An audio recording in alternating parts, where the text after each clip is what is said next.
feeling deep inside that you've been lying about where you've been at night. Oh, I've got a feeling, so you better learn to treat me right.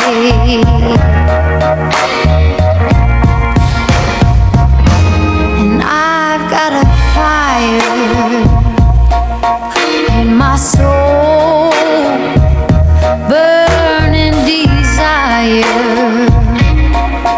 that I can't control, 'cause I've got a feeling that your love is growing cold.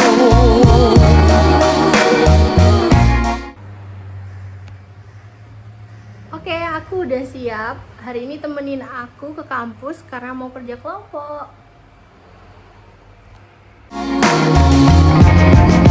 Call my doctor, I'm in pain. Oh, I've fallen for a fool again. I've gotta get up, take my stand, find myself a better man. 'Cause you've got excuses I don't wanna hear, baby, the truth is. Oh iya, kita kemarin kan dikasih tugas sama Bu Evi untuk buat pidato. Aku sama Dini sudah ngerjain. Coba kalian lihat. Boleh.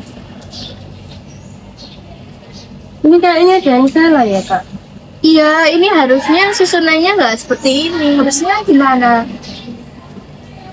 Menurut Somad dan Indriani dalam Lubis 2018, halaman 68, struktur penulisan pidato ada 6. Yang pertama yaitu judul.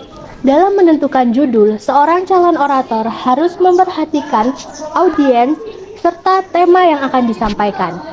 Yang kedua ada salam pembuka.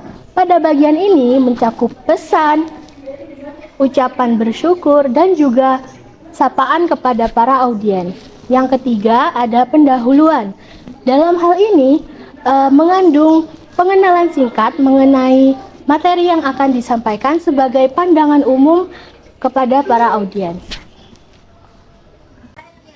Yang keempat yaitu isi pidato. Isi pidato adalah pesan yang disampaikan pembicara untuk mencapai tujuan tertentu.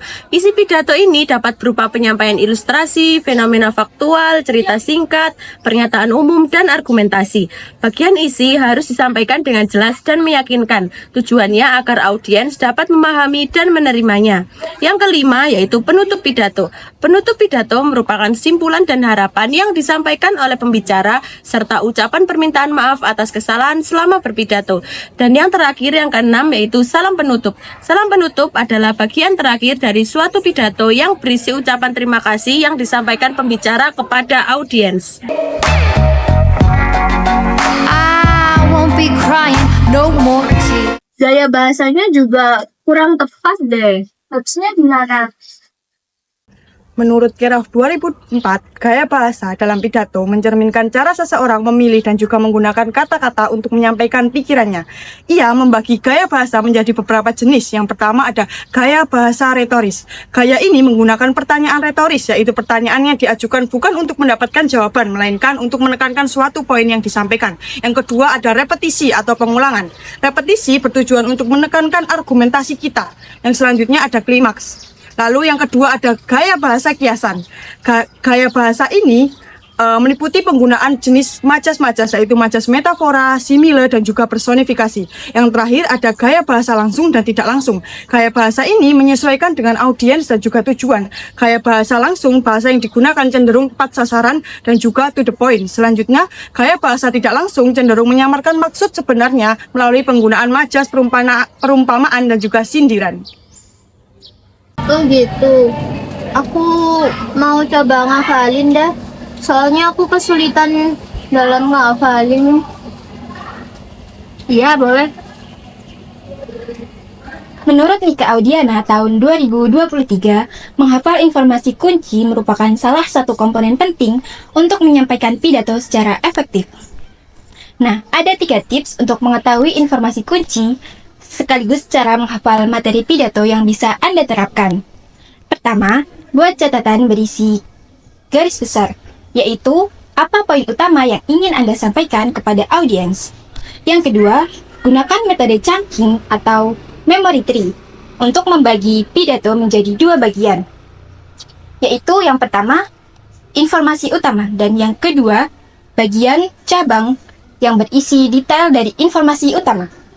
Tips yang terakhir yaitu latihan tanpa naskah dengan suara lantang. Hal tersebut akan membantu Anda untuk mengetahui sudut pandang dari audiens, sehingga pidato Anda akan terdengar lebih natural.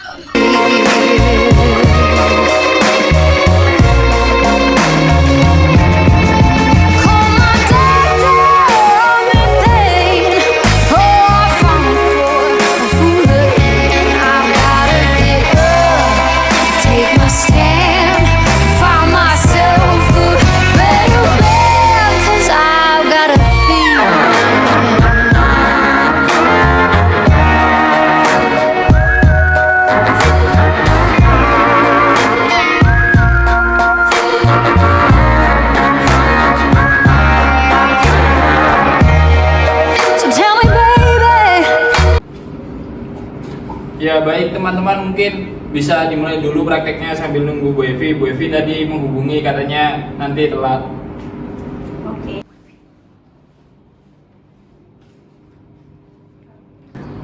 Assalamualaikum warahmatullahi wabarakatuh. Salam sejahtera bagi kita semua. Salam Om Swastiastu, Namo Buddhaya, salam kebajikan.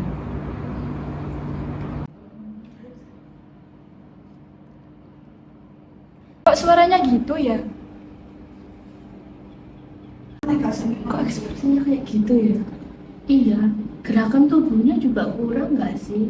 Iya. Menurut Austin 1962, dalam berpidato harus menghasilkan suara kita agar menghasilkan pidato yang baik dan benar. Yang pertama, intonasi. Dalam berpidato harus suara kita harus terdengar jelas dengan hafal yang tepat dan intonasi yang bervariasi agar dapat menghasilkan poin penting dan menyampaikan emosi sehingga dapat menjaga minat audiens. Yang kedua, volume. Suara harus cukup lantang agar dapat didengar oleh para audiens namun tidak terlalu lantang sehingga mengganggu atau membosankan. Yang ketiga, kecepatan dalam berbicara. Jangan terlalu cepat dalam menyampaikan pidato agar membuat pidato sulit diikuti oleh para audiens, dan jangan terlalu lambat agar pidato yang kita sampaikan tidak membosankan. Yang keempat, pemanasan suara. Perlu adanya latihan artikulasi dan latihan pelafalan untuk memastikan pidato yang kita sampaikan jelas dan dapat didengar oleh para audiens. Wajah kita mewakili perasaan yang akan kita sampaikan. Mula-mulanya, pada saat kita membicarakan hal yang menyenangkan, ekspresi wajah kita harus terlihat ceria dan tersenyum.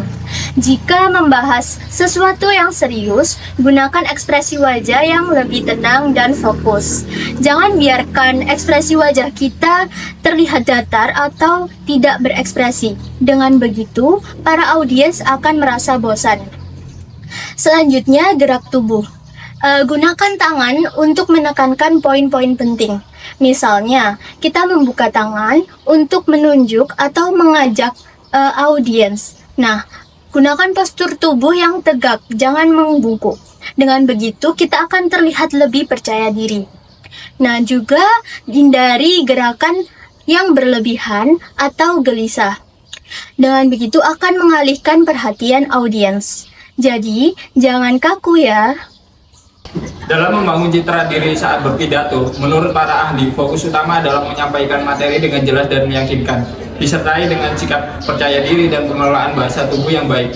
Menurut Aristoteles tahun 2018, kredibilitas juga berperan penting, di mana etos atau karakter, patos atau emosi, dan logos atau logika harus diperhatikan. Nah, rasa percaya diri adalah fondasi utama dalam berpidato. Membangun rasa percaya diri saat berpidato akan membantu dalam mengatasi rasa takut dan kecemasan di depan publik. Lalu ada persiapan yang matang, persiapan yang baik termasuk pemahaman mendalam tentang materi pidato, latihan yang cukup, dan penyesuaian dengan audiens. Lalu ada pemilihan bahasa yang tepat. Bahasa-bahasa yang digunakan dalam saat berpidato adalah bahasa yang baku dan bisa diterima oleh audiens. Menurut Gallo, tahun 2014 ada beberapa trik untuk meningkatkan emosional audiens dalam berpidato. Yang pertama, kenali audiens Anda. Kenali siapa mereka, apa yang mereka pedulikan, dan apa yang mereka harapkan dari pidato Anda. Yang kedua, gunakan cerita atau narasi. Cerita yang menyentuh hati dan juga mengandung inspirasi dapat membangun hubungan emosional antara audiens dan orator. Cerita itu bisa berupa kisah nyata, pengalaman pribadi, atau cerita inspiratif. Yang ketiga, gunakan bahasa emosional. Pilih kata-kata yang menyentuh hati audiens, seperti harapan, kehilangan, atau perjuangan. Yang keempat, gunakan variasi, intonasi, dan juga ekspresi wajah. Penggunaan nada suara dan ekspresi wajah yang tepat dapat membantu menyampaikan emosi secara lebih efektif. Yang kelima, gunakan pertanyaan retoris. Penggunaan pertanyaan retoris ini dapat membantu untuk mendorong audiens agar dapat berpikir dan juga merasa terlibat dalam pidato tersebut. Yang keenam, tunjukkan empati dan juga ketulusan. Penyampaian emosi secara jujur dan tanpa dibuat-buat dapat lebih mudah menyentuh hati audiens. Jadi, kesimpulannya adalah dalam berpidato, kemampuan menyampaikan pesan secara efektif tidak hanya bergantung pada isi pidato, tetapi juga pada penguasaan unsur-unsur teknis dan emosional. Pengaturan suara, ekspresi wajah, dan gerak tubuh membantu memperkuat penyampaian pesan dan menjaga perhatian audiens. Teknik menghafal isi pidato sangat penting untuk kelancaran berbicara tanpa bergantung pada teks. Sementara, gaya bahasa yang sesuai dapat membangun daya tarik dan mempertegas maksud. Penyusunan kerangka pidato yang sistematis, mulai dari pembuka hingga argumentasi, menjadi fondasi utama dalam mengatur alur dan logika bicara. Pembangunan citra diri turut mendukung kredibilitas pembicara di hadapan publik, sedangkan tips dan trik emosional membantu menggugah dan menggerakkan hati pendengar. Dengan menguasai semua elemen tersebut, pidato menjadi lebih berkesan dan memungkinkan serta membekas di benak audiens. Sekian dari kami. Terima kasih.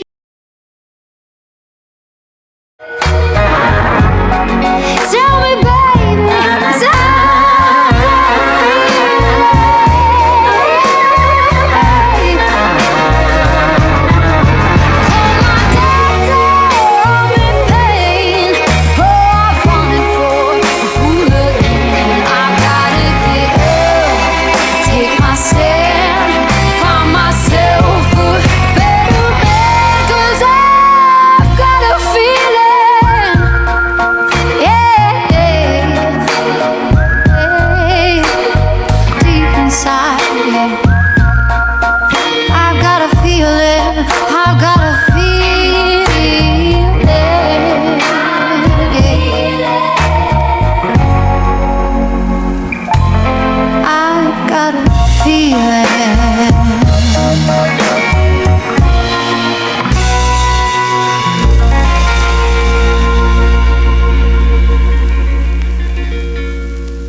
Sekian dari kami.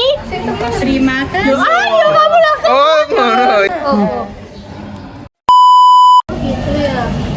Aku ingin Sesi ulang. ini jelek tahu. Enggak. Enggak apa-apa. Ya iku lebokno gak apa-apa kean. Ini mau dimasukin ta. Gawe kor. Iya.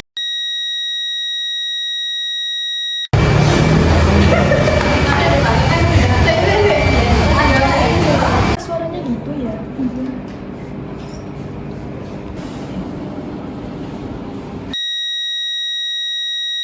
Yang kedua, volume. Suara harus cukup.